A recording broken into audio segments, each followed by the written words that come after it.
Alors imaginez ça, une nation insulaire qui a complètement tourné le dos à l'océan. C'est assez paradoxal, non? Aujourd'hui, on va plonger dans l'histoire fascinante de ce peuple que la mer a, oublié, et on va voir comment cet héritage perdu est en fait la clé pour comprendre les fractures qui traversent Madagascar aujourd'hui. Regardez cette image. On est à Majajanda, sur la côte nord-ouest de Madagascar. On voit ces bateaux, la mer, on se dit que c'est forcément le cœur battant de l'île. Logique, non?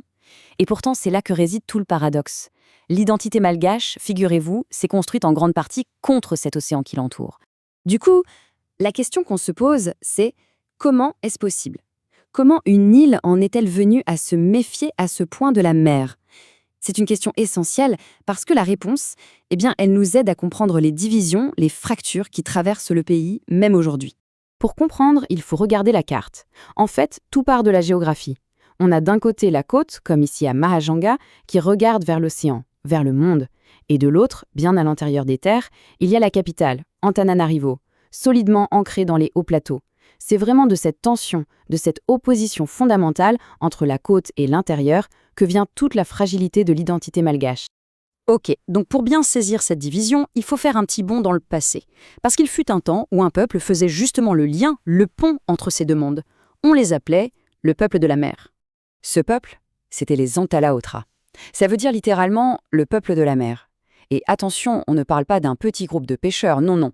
Pendant 5 siècles, cette communauté de navigateurs, de marchands, c'était bien plus qu'un simple acteur économique. C'était carrément le cœur battant, économique et culturel de toute la région. Imaginez un peu, pendant 500 ans, leur influence a été absolument immense. Ils ont créé des réseaux commerciaux partout, avec l'Afrique de l'Est, les Comores. Mais leur rôle le plus important, c'était vraiment de faire le lien. Ils étaient ce pont vital entre le grand large, l'océan Indien, et les royaumes qui se trouvaient à l'intérieur des terres, à Madagascar. Et il ne faut surtout pas croire que c'était juste des marchands de passage. Pas du tout. Regardez cette carte, elle date de 1673. Elle montre une de leurs capitales. On voit bien qu'on a affaire à une civilisation organisée, une civilisation urbaine. En fait, ce qu'ils étaient en train de construire, c'était les fondations même d'une identité malgache qui, elle, était tournée vers la mer. Mais voilà, cette grande époque, cette prospérité qui venait de la mer, elle touchait à sa fin. Parce que pendant ce temps-là, loin de la côte, dans les hauts plateaux, un nouveau pouvoir était en train de monter. Un pouvoir prêt à tout changer, à renverser complètement l'ordre établi. Et là, ce qui se passe, c'est un véritable choc des civilisations. C'est vraiment deux mondes qui s'affrontent. D'un côté, on a la culture de la côte, ouverte sur l'extérieur, vivant au rythme des moussons, du commerce. Et de l'autre côté, la culture des hauts plateaux, celle du royaume Mérina. Eux, leur monde, c'est la terre, c'est la culture du riz. Et c'est surtout un projet d'unification de l'île par la force, par la conquête. Et ce contraste, on le voit parfaitement ici. D'un côté, la vie qui bouge, rythmée par les vagues, les bateaux, les échanges. De l'autre, une vie beaucoup plus stable, dictée par la terre, par le cycle des rizières en terrasse. C'était vraiment deux mondes, deux philosophies de vie.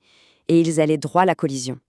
Et toute cette ambition, elle est résumée dans une seule phrase, une phrase terrible du roi Mérina. Écoutez bien, il a dit « La mer sera la limite de ma rizière ».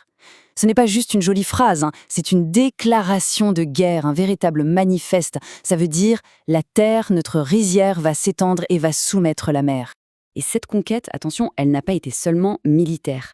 Ça a été avant tout une conquête culturelle. Et ses conséquences, elles ont été tellement profondes, tellement durables, qu'elles façonnent encore la société malgache aujourd'hui. Concrètement, qu'est-ce qui s'est passé? Après la prise de Mahajanga en 1824, le royaume Mérina a lancé une politique d'effacement culturel. C'était systématique, on interdit la construction de boutres, ces bateaux traditionnels, pour couper le lien avec la mer. On remplace les marchands en Talaotra, on force la communauté à fuir, et pire encore, on déplace les sites sacrés en dehors des villes pour les effacer de la mémoire collective. Et les traces de tout ça, on les voit encore aujourd'hui, partout. Ça se lit dans les infrastructures, des routes qui, bizarrement, ne mènent pas à la mer. Ça se voit dans un développement économique qui patine, qui est freiné. Et bien sûr, ça se ressent dans les fractures culturelles toujours bien présentes entre la côte et les hauts plateaux. Et le résultat de tout ça, c'est une identité nationale qui reste fragile, qui se cherche encore. Et cette image est incroyablement symbolique. Ce que l'on voit, c'est un doanij, un sanctuaire sacré. Il a été réinstallé tout récemment sur une plage de Mahajanga. Ce n'est pas anodin. C'est un acte extrêmement fort. On pourrait même dire un acte de résistance. C'est toute une culture, tout un héritage maritime qui réclame sa place, qui lutte pour exister au sein d'une nation qui a appris pendant des siècles à lui tourner le dos. Alors voilà, on a ce passé complexe, ce présent fracturé, et ça nous amène à une question vraiment cruciale. Est-ce que la mer, qui a été au cœur de la division, pourrait aujourd'hui devenir un symbole d'unité? Et si Et si la clé de l'avenir de Madagascar se trouvait justement là, dans ce passé qu'on a voulu oublier? Si le fait de reconnaître cet héritage maritime partagé par tous, si ça pouvait permettre de guérir enfin cette fracture entre la côte et les terres, d'aider à bâtir une nation, pour de bon, plus unie. L'idée, au fond, c'est ça. C'est de regarder en arrière pour pouvoir mieux aller de l'avant. C'est de se souvenir des Antalaotra, pas comme un peuple étranger, mais au contraire comme le tout premier pont qui a existé entre les différentes cultures de l'île. Et c'est peut-être là, dans ce souvenir, que se trouvent les véritables fondations pour un avenir plus juste, plus inclusif. Et tout ça nous amène à cette dernière pensée, qui est une métaphore assez puissante, je trouve. Ça nous rappelle une chose essentielle. La culture de la terre et la culture de la mer ne sont pas obligées de s'opposer. En réalité, elles dépendent l'une de l'autre. Après tout, c'est simple, le riz a besoin d'eau pour pousser. Et cette idée, toute simple, eh bien, elle laisse entrevoir la possibilité, enfin, d'une réconciliation.